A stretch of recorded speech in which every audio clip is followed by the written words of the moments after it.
BPSC के लिए अगर सीरियसली प्रिपेयर कर रहे हैं तो इस वक्त मेंस टेस्ट सीरीज में जरूर पार्टिसिपेट करिए आंसर राइटिंग के लिए।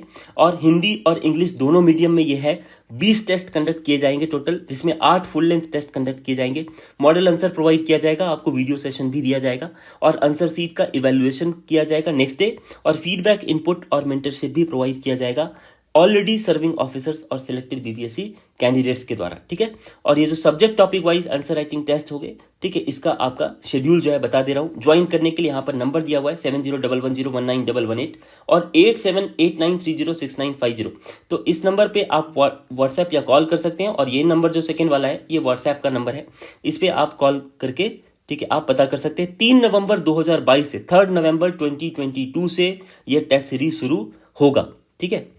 अब देखिए ये टेस्ट का यहाँ पर एक शेड्यूल है, ठीक है, जस्ट ये 3 नवंबर से कैसे शुरू होगा, इसमें कौन कौन से सब्जेक्ट पूछे जाएंगे ये सब आपका लिखा हुआ है इसमें। Art and culture, current events है ना, करंट अफेयर्स के, इंटरनेशनल रिलेशंस, ठीक है। फिर ये शेड्यूल आप ऐसे देख लीजिए, एक बार गो थ्रू कर लीजिए, ठीक है। अगर आपको आप इसमें इंटरेस्टेड होंगे तो इसमें पार्टिसिपेट करिए, ठीक है। और फिर आपका टेस्ट नंबर 13 के बाद टेस्ट नंबर 14 है, ठीक है, यहाँ रह गया है इसमें, ठीक है। जीएस पेपर 1 होगा इसमें। टेस्ट नंबर 13 के बाद टेस्ट नंबर 14 है। टेस्ट नंबर 14 में जीएस 1 का फुल लेंथ टेस्ट होगा, जीएस 1 का फुल लेंथ टेस्ट होगा, ठीक है। नमस्कार फ्रेंड्स, इस वीडियो में ऐसे सभी मोस्ट प्रोबेबल टॉपिक्स हैं जिनसे 67 बीपीएससी मेंस एग्जाम में क्वेश्चंस पूछे जाने की सबसे ज्यादा संभावना है। इस वीडियो में मैंने मेंस एग्जाम के जीएस पेपर 1 और जीएस पेपर 2 के सभी टॉपिक्स सेक्शन वाइज कवर किए हैं, प्रॉपरली एनालाइज करके। काइंडली वीडियो को अंत तक जरूर देखिएगा। और मेंस के लिए जो टेस्ट सीरीज है उसको बीपीएससी में सिलेक्टेड लोगों और ऑलरेडी सर्विंग ऑफिसर्स के मेंटरशिप और गाइडेंस में शुरू किया जा रहा है, उसके बारे में भी इस वीडियो में मैं आपको बताऊंगा, जिसमें कि आपको पर्सनल मेंटरशिप, गाइडेंस और मॉडल आंसर्स भी मिलेंगे। तो चलिए शुरू करते हैं। देखिए जो सिलेबस है बीपीएससी मेंस एग्जाम का, उसमें आप देखेंगे जीएस पेपर 1 में 300 मार्क्स, 3 आवर्स का जो टाइम दिया रहता है आपको एग्जाम के लिए। और मॉडर्न हिस्ट्री ऑफ इंडिया और इंडियन कल्चर, मतलब भारत का आधुनिक इतिहास और भारत की संस्कृति, ये सेक्शन 1 में होता है। इसमें 6 क्वेश्चन दिए होते हैं जिसमें 3 का जवाब देना होता है। 38 नंबर के 1 क्वेश्चन होंगे और 38 3 114 मार्क्स का सेक्शन 1 होगा। उसी तरह सेक्शन 2 में भी 114 मार्क्स होंगे। 38 मार्क्स के 3 क्वेश्चंस आपको आंसर करने पड़ेंगे आउट ऑफ 5 क्वेश्चंस, ठीक है, 5 में से 3 के आंसर देने पड़ेंगे। ये सेक्शन 2 जो है उसमें current events of national and international importance है। और फिर सेक्शन 3 जो है उसमें statistical analysis, graphs and diagrams है, जिसमें डाटा इंटरप्रिटेशन जिसको आप कहते हैं, स्टैटिस्टिकल एनालिसिस है, जिसमें pie chart, line graph, bar graph, इनसे क्वेश्चंस आते हैं। इसमें 4 क्वेश्चन रहते हैं जिसमें आपको 2 के आंसर करने होते हैं और 36 मार्क्स का 1 क्वेश्चन होता है। तो इस तरह से 2 क्वेश्चन के लिए आपको 72 मार्क्स मिलते हैं, तो टोटल आपका 300 मार्क्स का हो गया। उसी तरह जीएस पेपर 2 में 300 मार्क्स का होता है, ये 3 आवर्स का टाइम दिया जाता है आपको आंसर करने के लिए। और इंडियन पॉलिटी का सेक्शन जो है, ठीक, सेक्शन 1 है। और सेक्शन 1 में जो इंडियन पॉलिटी है उसमें 38 मार्क्स के 3 क्वेश्चंस पूछे जाएंगे आपसे, 114 मार्क्स। और सेक्शन 2 में Indian economy and geography of India, मतलब भारतीय अर्थव्यवस्था और भारत के भूगोल से 38 3 114 मार्क्स के क्वेश्चंस, और इसमें भी 3 क्वेश्चन है। और सेक्शन नंबर 3 जो है वो role and impact of science and tech in the development of India है, जहां पे आपको साइंस एंड टेक के क्वेश्चंस होंगे और 36 मार्क्स के 2 क्वेश्चंस पूछे जाएंगे 72 मार्क्स के। तो इस तरीके से 300 मार्क्स के ये दोनों पेपर है। तो चलिए हम लोग विस्तृत रूप से जितने भी मोस्ट इंपॉर्टेंट टॉपिक हैं इस बार एग्जामिनेशन के लिए उसको देखते हैं। तो देखिए जीएस पेपर 1 सेक्शन 1 में मॉडर्न हिस्ट्री एंड कल्चर यानी आधुनिक इतिहास और संस्कृति से क्वेश्चन पूछे जाते हैं, जिसमें इस बार के लिए मोस्ट इंपॉर्टेंट टॉपिक है आपका पाल कला और मौर्य कला। पटना कलम पेंटिंग भी देख लीजिएगा, क्योंकि कभी कभी रिपीट कर देते हैं तो आपको एग्जाम में दिक्कत नहीं होगी। हालांकि पाल कला और मौर्य कला इस बार के लिए मोस्ट इंपॉर्टेंट है। और 1857 जो रिवॉल्ट है वो आ सकता है, जिसमें वीर कुंवर सिंह का रोल भी पूछते हैं, वीर कुंवर सिंह की भूमिका क्या थी 1857 के विद्रोह में, ये पूछते हैं। वेस्टर्न एजुकेशन और टेक्निकल एजुकेशन जो ड्यूरिंग ब्रिटिश टाइम्स है वो पूछ लेते हैं आपसे, ब्रिटिश एरा के समय जो पश्चिमी शिक्षा और तकनीकी शिक्षा है उसके विकास के बारे में पूछ लेते हैं, बिहार में स्पेशली। देखिए बिहार के संदर्भ में इसको विशेषकर आप तैयार जरूर कर लीजिएगा, क्योंकि यहाँ स्पेशल रेफरेंस देते हैं बिहार के बारे में क्वेश्चंस, ठीक है। सहजानंद सरस्वती और प्रेजेंट मूवमेंट जो किसान आंदोलन है उसके बारे में देख लेंगे। गांधी और नेहरू में से इस बार कुछ आ सकता है, एक बार देख लीजिएगा गांधी और नेहरू के थॉट्स को। और क्विट इंडिया मूवमेंट और आज़ाद दस्ता से भी क्वेश्चन हो सकता है। उसी तरीके से स्वदेशी मूवमेंट, चंपारण सत्याग्रह, ये देख लीजिएगा। और नेशनलिज्म जो राष्ट्रवाद है इस बार के लिए थोड़ा इंपॉर्टेंट है। और संथाल और मुंडा विद्रोह में से कभी क्वेश्चन आ जाते हैं, तो इसको आप देख लेंगे। इससे ज्यादा क्वेश्चन कहीं आएगा नहीं, 3 का ही आंसर आपको इसमें देना है। तो चलिए अब जीएस पेपर 1 के सेक्शन 2 को देखते हैं। सेक्शन 2 में current events of national and international importance है, और इसमें जो है इंडिया के पर्सपेक्टिव को आप ध्यान से देखेंगे और लिखेंगे, क्योंकि एग्जाम में जो क्वेश्चन आएंगे। एक चीज और, मॉडल आंसर कैसे लिखते हैं और किसी भी आंसर को लिखने का क्या आर्ट ऑफ आंसर राइटिंग होना चाहिए, उसको आप अच्छे ढंग से देखेंगे। अगले वीडियो में मैं इसको लेकर आऊंगा, और जो मेंस टेस्ट सीरीज है हमारा, उसमें भी आपको अच्छे ढंग से मेंटरशिप और गाइडेंस प्रोवाइड किया जाएगा। तो आप प्लीज इस वीडियो के अंत तक बने रहे, मैं आपको बताऊंगा आप उसमें कैसे रजिस्टर कर सकते हैं। इंटरनेशनल समिट, ऑर्गेनाइजेशंस, फोरम्स और इवेंट से क्वेश्चंस बहुत ज्यादा होते हैं। इसमें COP 26 इस बार के लिए इंपॉर्टेंट है, ठीक है, कॉन्फ्रेंस ऑफ द पार्टीज 26, जिसमें नेट जीरो या फिर जीरो कार्बन एमिशन के बारे में क्वेश्चन पूछा जा सकता है। संघाई कोऑपरेशन ऑर्गेनाइजेशन इंपॉर्टेंट है, G20 इंपॉर्टेंट है, वर्ल्ड इकोनॉमिक फोरम का समिट इंपॉर्टेंट है, I2U2 बहुत ज्यादा हॉट टॉपिक है इस बार के लिए, और बिमस्टेक भी बहुत बहुत इंपॉर्टेंट है। यूएनएससी में जो है ना, यूएन सिक्योरिटी काउंसिल में जो रिफॉर्म्स हैं उनके बारे में क्वेश्चंस आ सकते हैं। ऑकस भी इंपॉर्टेंट है, G7 इंपॉर्टेंट है, BBIN इंपॉर्टेंट है। अब देखिए क्वाड जो है, देखिए ये सब जो टॉपिक लिखा है ना इधर, ये बहुत ज्यादा इंपॉर्टेंट नहीं, लेकिन क्वेश्चन इससे आ सकते हैं, तो इसको तैयार कर लीजिएगा। क्वाड है, ब्रिक्स समिट है, WHO और उसका रोल कोविड-19 में क्या था और पैंडेमिक में, वो इंपॉर्टेंट है। इंडो पैसिफिक रीजन के बारे में थोड़ा देख लेंगे, एशियन और RCEP के बारे में देख लेंगे, नॉन अलाइन मूवमेंट के बारे में देख लेंगे, नॉन अलाइनमेंट मूवमेंट के बारे में, नैम, और नेटो के बारे में देख लेंगे, क्योंकि नेटो बहुत ज्यादा चर्चा में रहा है यूक्रेन क्राइसिस में, और UN पीस कीपिंग फोर्स के बारे में, UN ह्यूमन राइट्स कमीशन के बारे में, और न्यूक्लियर प्रोलिफरेशन ट्रीटी के बारे में देख लेंगे आप, NPT के बारे में, ठीक है। अब इसका जो इसी सेक्शन 2 का दूसरा पार्ट में आपको बायलैटरल रिलेशंस में भी बहुत सारे क्वेश्चंस आते हैं एग्जामिनेशन में। तो इंडिया रशिया रिलेशंस जो है, यूक्रेन क्राइसिस के कारण जो सिनेरियो हुआ है, उस सिनेरियो में इंडिया रशिया रिलेशन कैसे चेंज हुआ है, उसके बारे में क्वेश्चन पूछा जा सकता है आपसे। श्रीलंकन क्राइसिस बहुत ज्यादा चर्चा में रहा है, इसीलिए एग्जाम में पूछे जाने की बहुत ज्यादा संभावना है। 2+2 डायलॉग जो है, या तो इंडिया US के बारे में पूछा जा सकता है या इंडिया रशिया के बारे में पूछा जा सकता है। ज्यादा चांस है कि इंडिया US के बारे में पूछा जाए, और इंडिया इजराइल के बारे में आपसे पूछा जाए, क्योंकि रिलेशनशिप जो है 30 ईयर्स का हो चला है इंडिया इजराइल का इस बार। उसी तरह से इंडो जापान भी इंपॉर्टेंट है, क्योंकि 70 साल का रिलेशन हो चुका है हमारा बायलैटरल रिलेशन, तो इंपॉर्टेंट है इस बार के लिए।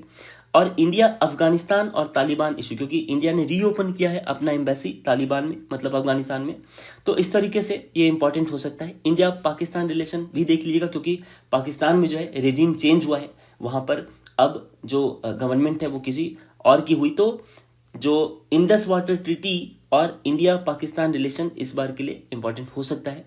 इंडिया मालदीव्स रिलेशन देख लेंगे, और इंडिया चाइना और CPEC और बॉर्डर डिस्प्यूट और चाइना ताइवान रिलेशन की वजह से इंडिया पे क्या इंपैक्ट पड़ेगा वो देख लीजिएगा। साउथ चाइना सी डिस्प्यूट देख लीजिएगा। उसी तरह इंडिया UAE और सऊदी अरेबिया के साथ में रिलेशन इंडिया का क्या है वो देख लीजिएगा, इस बार के लिए इंपॉर्टेंट है। और इंडिया का आर्कटिक पॉलिसी या अंटार्कटिका बिल जो 2022 का है वो पूछा जा सकता है। चाबाहार पोर्ट काफी बार पूछा गया है, हो सकता है पूछा जाए। सॉफ्ट पावर डिप्लोमेसी जो है वो डायस्पोरा, रिलीजन, स्पोर्ट्स और वैक्सीन से संबंधित है, हो सकता है इसके बारे में क्वेश्चन आपसे पूछ लिया जाए। अब देखिए इसी current events of national and international importance का जो तीसरा पार्ट है वो है नेशनल इवेंट्स और इशूज का। तो नेशनल इवेंट्स और इशूज में इस बार के लिए जो इंपॉर्टेंट है वो है आपका न्यू एजुकेशन पॉलिसी और national family health survey NFHS 5, ठीक है, NFHS 5। उसी तरीके से उसमें क्या क्या सर्वे की रिपोर्ट क्या कहती है, बिहार के पर्सपेक्टिव में जरूर देख लीजिएगा, ठीक है। इंटर स्टेट बॉर्डर डिस्प्यूट्स, जिसमें कि नागा बोडो भी इशू आ सकता है आपसे, हाल फिलहाल में बहुत सारा इंटर स्टेट बॉर्डर डिस्प्यूट रहा है भारत में, वो देख लेंगे। पॉपुलर नेशनल स्कीम्स, जैसे कि देखिए कुछ नेशनल स्कीम्स ऐसे पूछे जा सकते हैं, जैसे संजीवनी पोर्टल के बारे में पूछ लिया, कुछ अदर एप्स और पोर्टल जो नेशनल सिग्निफिकेंस के हैं, आयुष्मान भारत के बारे में, पोषण अभियान 2.0, PM Jan Arogya Yojana, agriculture related schemes, इसको देख लेंगे आप थोड़ा, ठीक है। रामसर साइट जो है बहुत ज़्यादा चर्चा में रहा इस साल, तो इसीलिए हो सकता है इसके बारे में कुछ पूछ लिया जाए आपसे। अच्छा, सीडीएस का रोल क्या है, क्योंकि आपको पता ही है जनरल बिपिन रावत जी का देहांत हो गया था, तो उसमें आपसे पूछ सकते हैं कि चीफ ऑफ डिफेंस स्टाफ जो है उस पोस्ट का क्या रोल है इंडिया के डिफेंस और मिलिट्री सिस्टम में। अग्निपथ स्कीम काफ़ी ज़्यादा हाईलाइटेड इशू रहा था, हो सकता है इसके बारे में कुछ पूछ ले। जल जीवन मिशन, इसके बारे में पूछ सकते हैं। और एक कॉमन सा टॉपिक है रिवर वाटर लिंकिंग प्रोजेक्ट का, उसको थोड़ा देख लेंगे। अब बिहार रिलेटेड इश्यूज कैसे पूछे जा सकते हैं वो देख लिए। देखिए, 7 निश्चय 2 के बारे में ना क्वेश्चन पूछा जा सकता है, या 1 के बारे में पूछा जा सकता है, ठीक है। और जल जीवन हरियाली के बारे में पूछ सकते हैं। और कास्ट सेंसस बहुत ज्यादा चर्चा में रहा, तो कास्ट सेंसस के बारे में भी देख लेंगे आप। अब इंडेक्स से क्वेश्चन ये लोग पूछते हैं, ये चौथा पार्ट मैंने रखा हुआ है इसका, सेक्शन 2 का। इंडेक्स से बहुत ज्यादा क्वेश्चंस कई बार आ जा रहा है एक एक, तो इसको देख लें। ग्लोबल हंगर इंडेक्स काफी चर्चा में रहा, 107 रैंक रही है इंडिया की, हो सकता है आपसे पूछ ले। उसी तरह से इन्वायरमेंटल परफॉर्मेंस इंडेक्स में भी हमारा परफॉर्मेंस अच्छा नहीं रहा है, हो सकता है आपसे एग्जाम में पूछ ले। और जो कुछ टॉपिक हैं जैसे कि एचडीआई या तैयार करेंगे, क्योंकि यहां भी काम देगा आपको, और इकोनॉमी भी। अच्छा, एक बात और, ये जो करंट इवेंट्स जो है ना नेशनल और इंटरनेशनल इंपॉर्टेंस के, इसमें बहुत सारे ऐसे टॉपिक्स आपको मिलेंगे जो जीएस पेपर 2 के भी डिफरेंट सेक्शंस में कवर हो जा सकते हैं। तो ऐसा नहीं है कि यहीं के जीएस पेपर 1 के लिए आप तैयार करेंगे, उसको जीएस पेपर 2 के लिए नहीं तैयार करेंगे, ऐसा नहीं है, ठीक है। वो कॉमन टॉपिक्स ऐसे होते हैं करंट इवेंट्स के, और पूछे जा सकते हैं किसी भी सेक्शन के अंदर, किसी भी पेपर के अंदर, ठीक है। तो आप अच्छे ढंग से तैयार कर ले ताकि उधर भी आपका काम आ जाए जीएस पेपर 2 में भी, ठीक है। अब देखिए, ह्यूमन डेवलपमेंट इंडेक्स है, जेंडर गैप रिपोर्ट है, वर्ल्ड हैप्पीनेस इंडेक्स है, वर्ल्ड प्रेस फ्रीडम रिपोर्ट है, सस्टेनेबल डेवलपमेंट गोल्स इंडेक्स है। ये सभी बहुत इंपॉर्टेंट है इस बार के लिए। और आप जब भी इसको पढ़ेंगे तो आप देख लेंगे उनका मेजरमेंट कैसे किया था, पैरामीटर, सब पैरामीटर्स क्या होते हैं, किनकी रैंकिंग क्या रही है, तो इसकी क्या उपयोगिता है, इसको कौन रिलीज करता है, यही सब इंपॉर्टेंट है, ठीक है। इसको कैसे हम अच्छा और इंप्रूव कर सकते हैं, क्या सजेशंस हैं, ये सब। नेक्स्ट है आपका जीएस पेपर 1 का सेक्शन 3, जो 36 मार्क्स के 2 क्वेश्चन जिसमें हैं आपके 72 मार्क्स आपको। देखिए, ये पेपर ना बहुत स्कोरिंग रहता है, ये वाला सेक्शन। आप इसमें अगर अच्छे ढंग से पाई चार्ट, बार ग्राफ और लाइन ग्राफ के कुछ इंपॉर्टेंट क्वेश्चंस को बार बार प्रैक्टिस कर लेंगे, तो यहां से आपको पूरे के पूरे मार्क्स इजिली आ सकते हैं, ठीक है।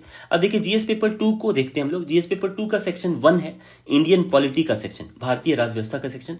इसमें इस बार के लिए बहुत इंपॉर्टेंट है आपका प्रियम्बल, प्रस्तावना, फंडामेंटल राइट्स, मौलिक अधिकार, directive principles of state policies, राज्य की नीतियों के निदेशक सिद्धांत, ठीक है, राज्य के नीति निर्देशक सिद्धांत, और फंडामेंटल ड्यूटीज, मौलिक कर्तव्य। सेंटर स्टेट रिलेशन बहुत बहुत इंपॉर्टेंट। देखिए, सेंटर स्टेट रिलेशन ना वो बार बार बदल कर पूछते हैं आपसे, कभी कभी फेडरलिज्म पूछ लिया, कोऑपरेटिव फेडरलिज्म, कंपिटिटिव फेडरलिज्म, ऐसा पूछ सकते हैं। या फिर पॉइंट्स ऑफ कंटेंशन क्या है, जो विवाद क्या है, ठीक है, या है ना, विवाद के क्या बिंदु हैं केंद्र और राज्य संबंध में, वो पूछ सकते हैं आपसे। फाइनेंशियल रिलेशन, लेजिस्लेटिव रिलेशंस भी आपसे पूछे जा सकते हैं। बिहार में इमर्जिंग ट्रेंड्स क्या है, इस बारे में। वन नेशन वन लैंग्वेज भी पूछा जा सकता है। अब देखिए, इलेक्शन के बारे में, इलेक्शन का बहुत हॉट टॉपिक रहता है वहां। इंडियन पॉलिटिक्स का जो पोर्शन है सेक्शन 1 का जीएस पेपर 2 का बिहार में, उसमें बीपीएससी कुछ ना कुछ इलेक्शन से रिलेटेड क्वेश्चन पूछता है। जैसे कि इलेक्शन कमीशन के बारे में पूछ सकता है, इलेक्शन प्रोसेस के बारे में पूछ सकता है, इलेक्टोरल रिफॉर्म्स के बारे में पूछ सकता है, जो चुनाव में क्या सुधार होने चाहिए, एक राष्ट्र एक चुनाव, जो वन नेशन वन इलेक्शन है उसके बारे में, पंचायत इलेक्शन हाल फिलहाल में बिहार में कंक्लूड हुआ, तो उसके बारे में आपसे पूछ सकते हैं, ठीक है। और इंडियन पॉलिटिक्स और डेमोक्रेसी में क्या ट्रेंड चल रहे हैं वो पूछ सकते हैं आपसे, जो नए ट्रेंड चले, नए रुझान, वो क्या है। जैसे पार्टी सिस्टम पूछ सकते हैं, सिंगल पार्टी सिस्टम है ना, regional party system, coalition politics क्या है, मतलब गठबंधन की राजनीति क्या है, दल बदल विरोधी कानून के बारे में, एंटी डिफेक्शन लॉ के बारे में पूछ सकते हैं आपसे, रीजनलिज्म के बारे में पूछ सकते हैं, ठीक है, क्षेत्रीयता के बारे में, कास्ट और क्लास या फिर रिलीजन और लैंग्वेज का पॉलिटिक्स में क्या रोल है वो पूछा जा सकता है। और हो सकता है कि बिहार के इलेक्शन के संदर्भ में आपसे पूछा जाए। क्रिमिनलाइजेशन ऑफ पॉलिटिक्स जो है उसके बारे में आपसे पूछ सकते हैं, राजनीति के अपराधीकरण के बारे में, और राजनीति में मुफ्तखोरी, भ्रष्टाचार और सांप्रदायिकता के बारे में, यानी कि फ्री बीज की जो पॉलिसी है, ठीक है, आजकल इलेक्शन में फ्री बीज के बारे में बहुत चर्चा में रही है, तो फ्री बीज, corruption and communalism in politics, इसको भी आप तैयार कर लेंगे। देखिए, पॉलिटी में और क्या क्या पूछा जा सकता है आपसे, तो हो सकता है बेसिक स्ट्रक्चर ऑफ कॉन्स्टिट्यूशन पूछ लिया जाए, संविधान की मूल संरचना। प्रेसिडेंट का इलेक्शन इसी साल हुआ है, तो हो सकता है एग्जाम में आपसे पूछ लें प्रेसिडेंट का इलेक्शन का क्या प्रोसेस है, प्रेसिडेंट के क्या पावर्स हैं। गवर्नर इस बार के लिए इंपॉर्टेंट है, थोड़ा ध्यान से देख लेंगे। चीफ मिनिस्टर, पार्लियामेंट, पार्लियामेंट में भी आपसे लोकसभा राज्यसभा के बारे में देख लेंगे आप, स्पीकर का क्या रोल रहे वो देख लेंगे, पार्लियामेंट्री कमिटीज के बारे में देख लेंगे, पंचायती राज इंपॉर्टेंट है, क्योंकि पंचायती राज से संबंधित किसी भी तरह क्वेश्चन आ सकते हैं। तो आप 73rd 74th constitutional amendment act पढ़ लेंगे, क्या क्या सब्जेक्ट्स हैं, ठीक है, लिस्ट ऑफ सब्जेक्ट्स क्या क्या हैं वो आप देख लेंगे। और जुडिशियल रिव्यू भी इंपॉर्टेंट है, जुडिशियल एक्टिविज्म इंपॉर्टेंट है, PIL इसी में आप पढ़ लेंगे, public interest litigation. Judicial reforms क्या है, क्या क्या जुडिशरी रिफॉर्म्स आप सजेस्ट करते हो, या फिर ये क्या अभी हाल फिलहाल में चर्चा में रहा है, इसको देख लेंगे। कॉन्स्टिट्यूशनल अमेंडमेंट का क्या प्रोसेस है इंडिया में वो देख लेंगे आप, जैसे आर्टिकल 368, ठीक है, और सिंपल मेजॉरिटी, स्पेशल मेजॉरिटी, ये देख लेंगे आप। NCSC national commission for scheduled caste, उसी तरह शेड्यूल्ड ट्राइब्स के लिए भी और बैकवर्ड क्लासेस के लिए भी ये देख लेंगे आप। UIDAI भी चर्चा में रहा है, तो इसको देख लेंगे आप, इसकी फंक्शनिंग का क्या है तरीका, है ना।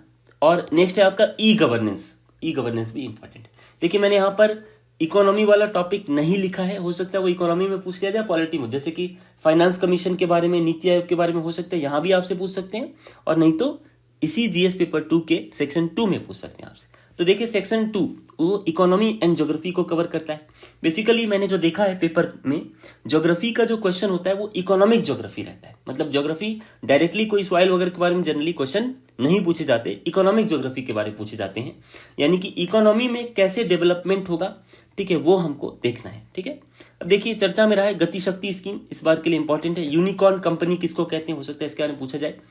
तो privatisation of public sector banks भी चर्चा में रहा है, तो पब्लिक सेक्टर इंस्टीट्यूशन या डिसइन्वेस्टमेंट या प्राइवेटाइजेशन, इसको देख लीजिएगा आप, ठीक है, डिसइन्वेस्टमेंट इस बार के लिए इंपॉर्टेंट है। पॉवर्टी जो है उसमें आप जो पॉवर्टी का इंडेक्स है वो देख लेंगे। HDI के साथ क्या रिलेशन है, SDG यानी सस्टेनेबल डेवलपमेंट गोल्स के साथ क्या रिलेशन है, इनइक्वालिटी क्या है ये देख लेंगे पॉवर्टी के साथ ही साथ। अनएम्प्लॉयमेंट के बारे में क्वेश्चन पूछा जा सकता है, यहाँ पे गिग वर्कर्स के बारे में पूछा जा सकता है आपसे, गिग वर्कर्स के बारे में, ठीक है। और पॉपुलेशन के बारे में, जैसे डेमोग्राफिक डिविडेंड क्या है इंडिया का या बिहार का, इंक्लूसिव ग्रोथ कैसे हम पा सकते हैं, NFHS 5 जो मैंने अभी बताया था आपको, ठीक है, national family health survey number 5, वो माइग्रेशन काफी चर्चा में रहता है, तो इसलिए माइग्रेशन के बारे में पूछ सकते हैं आपसे। कोविड-19 के बाद, ठीक है, पॉपुलेशन या डेमोग्राफिक डिविडेंड पे क्या प्रभाव पड़ा, ये क्वेश्चन पूछा जा सकता है आपसे। और लिटरेसी का, एजुकेशन का, हेल्थ का कुछ इशू हो सकता है, चाहे बिहार का हो या इंडिया का हो, ये आपसे पूछा जा सकता है।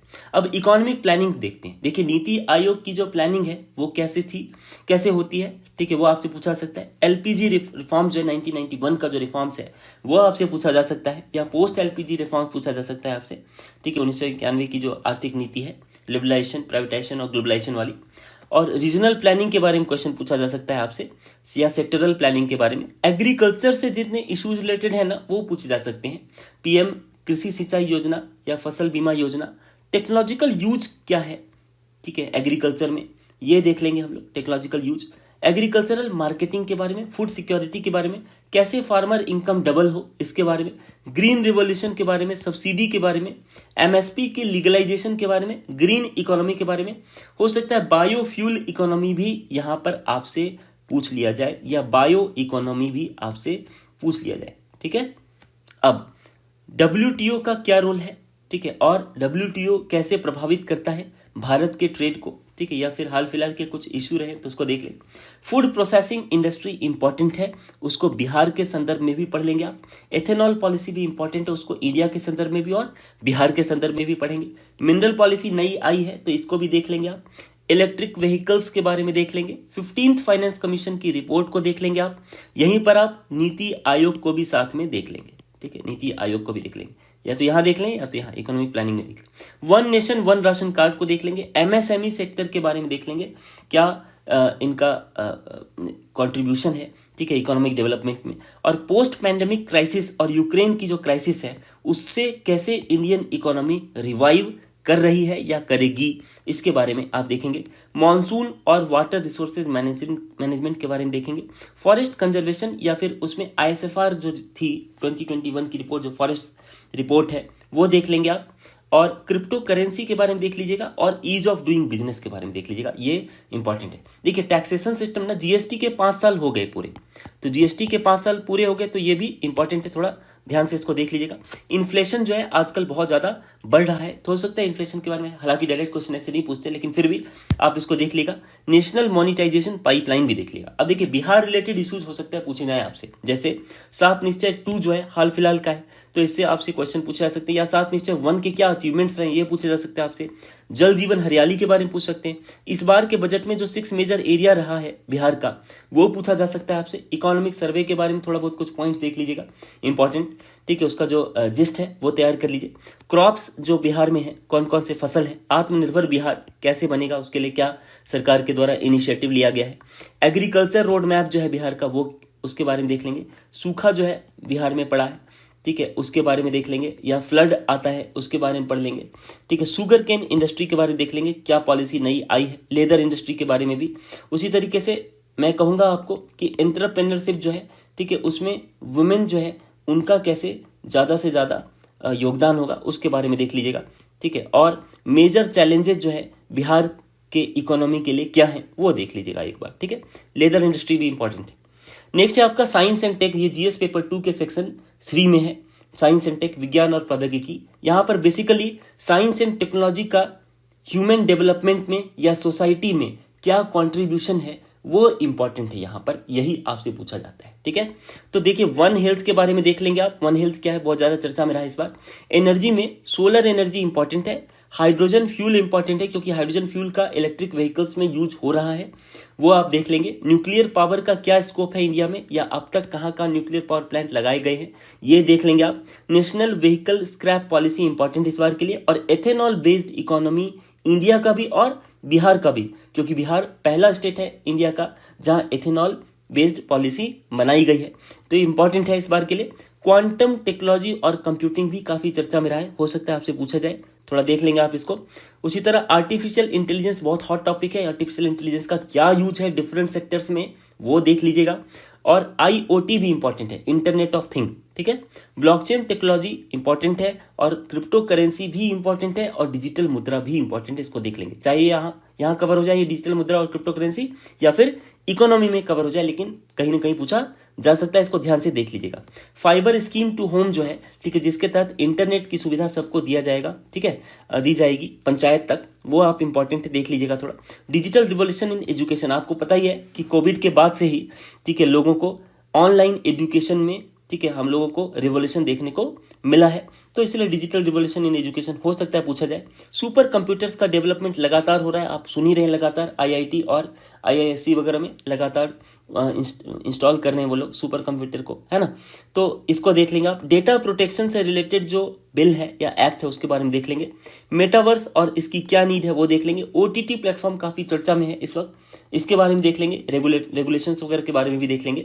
ग्लोबल साइबर सिक्योरिटी पॉलिसी के बारे में भी देख लेंगे। अब देखिए नैनोटेक से क्वेश्चन आ सकता है, नैनो टेक्नोलॉजी इंपॉर्टेंट है। सेमीकंडक्टर पॉलिसी पूछी जा सकती है आपसे, और इसका क्या इंपॉर्टेंस और चैलेंज है ये भी पूछा जा सकता है। 5G टेक्नोलॉजी इस बार के लिए बहुत बहुत इंपॉर्टेंट है, थोड़ा देख लीजिएगा इसको। और स्पेस भी जो है ना, उसमें क्वेश्चन आ ही जाता है कई बार। इसरो के फ्यूचर गोल्स पूछ लेते हैं, या इसरो का अभी तक का क्या अचीवमेंट रहा है ये पूछ लेते हैं। अभी हाल फिलहाल का जो ऑन गोइंग मिशन है, जैसे गगनयान मिशन के बारे में पूछ सकते हैं आपसे, ठीक है, और ह्यूमन फ्लाइट मिशन के बारे में, है ना। चंद्रयान, जो चंद्रयान है 3, उसके बारे में पूछ सकते हैं आपसे। रिमोट सेंसिंग का क्या एप्लीकेशन है वो पूछ सकते हैं आपसे। डिफेंस में क्या पूछ सकते हैं, देखिए डीआरडीओ का क्या अचीवमेंट रहा है, मिसाइल टेक्नोलॉजी जो है उसके बारे में पूछ लेंगे। समुद्रयान मिशन के बारे में पूछ लेंगे। आत्मनिर्भर डिफेंस सिस्टम कैसे रहा है इंडिया का अब, ठीक है, कैसे बनने लग गया है ये आप देखेंगे। अब नेट न्यूट्रलिटी के बारे में भी क्वेश्चन पूछा सकता है। लिथियम बहुत ज्यादा चर्चा में, आपको पता ही है कि एनर्जी रिलायंट अगर होना है किसी को तो वहां लिथियम होना जरूरी है, इलेक्ट्रिक व्हीकल्स में भी यूज होता है, तो हो सकता है लिथियम के बारे में कुछ पूछ लें। बायोटेक्नोलॉजी में जैसे जीएम क्रॉप्स, जो जेनेटिकली मॉडिफाइड क्रॉप्स हैं, उसके बारे में पूछ सकते हैं आपसे। जेनो ट्रांसप्लांटेशन के बारे में पूछ सकते हैं। जीनोम सीक्वेंसिंग के बारे में पूछ सकते हैं। एग्रीकल्चर और हेल्थ सेक्टर में इसका क्या यूज है बायोटेक्नोलॉजी का, ये पूछ सकते हैं। जेनेटिक इंजीनियरिंग के बारे में क्वेश्चन पूछा जा सकता है। डीएनए फिंगरप्रिंटिंग और क्लोनिंग के बारे में भी क्वेश्चन पूछा सकता है। ये सब के सब बायोटेक्नोलॉजी से ही रिलेटेड है, आप इसको तैयार कर लेंगे। अब देखिए एनवायरमेंट में क्या है, आपसे पोल्यूशन के बारे में पूछ सकते हैं, चाहे वो एयर, वाटर या फिर लैंड पॉल्यूशन के बारे में आपसे पूछा जाए, क्लाइमेट चेंज के बारे में पूछा जा सकता है, ग्लोबल वार्मिंग के बारे में पूछा जा सकता है, ग्रीन हाउस गैसेस के बारे में पूछा जा सकता है, सस्टेनेबल डेवलपमेंट से क्या रिलेशन है इनका, ये पूछा जा सकता है आपसे, और इकोनॉमिक डेवलपमेंट कैसे होगा, एनवायरमेंट अगर अच्छा होगा तो ये भी आप इसको अच्छे ढंग से देख लेंगे। COP26 यहाँ पर भी इंपॉर्टेंट है। देखिए COP26 कई जगह पूछा जा सकता है आपसे, तो यहाँ पर भी चर्चा कर दे रहा हूँ। करंट इवेंट्स में मैंने आपको बताया था, जीएस पेपर 1 में आपसे पूछा जा सकता है। यूएन ओशन कॉन्फ्रेंस, इसके बारे में क्वेश्चन आ सकता है। प्लास्टिक यूज और ओजोन लेयर डिप्लीशन के बारे में क्वेश्चन हो सकता है। डिसास्टर मैनेजमेंट, जो आपदा प्रबंधन है, जैसे कि बाढ़, सूखा, ठीक है ना, महामारी प्रबंधन, पैंडेमिक मैनेजमेंट, इसके बारे में क्वेश्चन आपसे पूछे जा सकते हैं। तो देखिए ये जो टॉपिक्स हैं ये बहुत बहुत इंपॉर्टेंट है आने वाले 67 बीपीएससी मेंस एग्जाम में। और मैं तो कहूंगा कि आप बीपीएससी के लिए अगर सीरियसली प्रिपेयर कर रहे हैं तो इस वक्त मेंस टेस्ट सीरीज में जरूर पार्टिसिपेट करिए आंसर राइटिंग के लिए। और हिंदी और इंग्लिश दोनों मीडियम में ये है 20 टेस्ट कंडक्ट किए जाएंगे टोटल, जिसमें 8 फुल लेंथ टेस्ट कंडक्ट किए जाएंगे।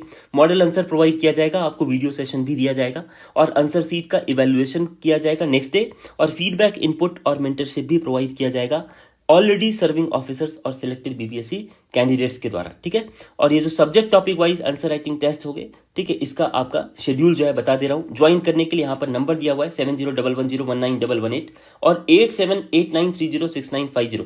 तो इस नंबर पे आप व्हाट्सएप या कॉल कर सकते हैं, और ये नंबर जो सेकेंड वाला है ये व्हाट्सएप का नंबर है, इस पे आप कॉल करके, ठीक है, आप पता कर सकते हैं। 3 नवंबर 2022 से 3 नवंबर 2022 से ये टेस्ट सीरीज शुरू होगा, ठीक है। अब देखिए ये टेस्ट का यहाँ पर एक शेड्यूल है, ठीक है, जस्ट ये 3 नवंबर से कैसे शुरू होगा, इसमें कौन कौन से सब्जेक्ट पूछे जाएंगे ये सब आपका लिखा हुआ है इसमें। Art and culture, current events, है ना, करंट अफेयर्स के, इंटरनेशनल रिलेशंस, ठीक है। फिर ये शेड्यूल आप ऐसे देख लीजिए, एक बार गो थ्रू कर लीजिए, ठीक है। अगर आपको आप इसमें इंटरेस्टेड होंगे तो इसमें पार्टिसिपेट करिए, ठीक है। और फिर आपका टेस्ट नंबर 13 के बाद टेस्ट नंबर 14 है, ठीक है, यहाँ रह गया है इसमें, ठीक है। जीएस पेपर 1 होगा इसमें। टेस्ट नंबर 13 के बाद टेस्ट नंबर 14 है। टेस्ट नंबर 14 में जीएस 1 का फुल लेंथ टेस्ट होगा, जीएस 1 का फुल लेंथ टेस्ट होगा, ठीक है। तो चलिए अब आज आप अच्छे ढंग से इन सभी टॉपिक्स को तैयार कर लीजिए और एग्जाम के लिए सीरियसली प्रिपेयर करिए। Wish you all the best. जय हिंद। Thank you.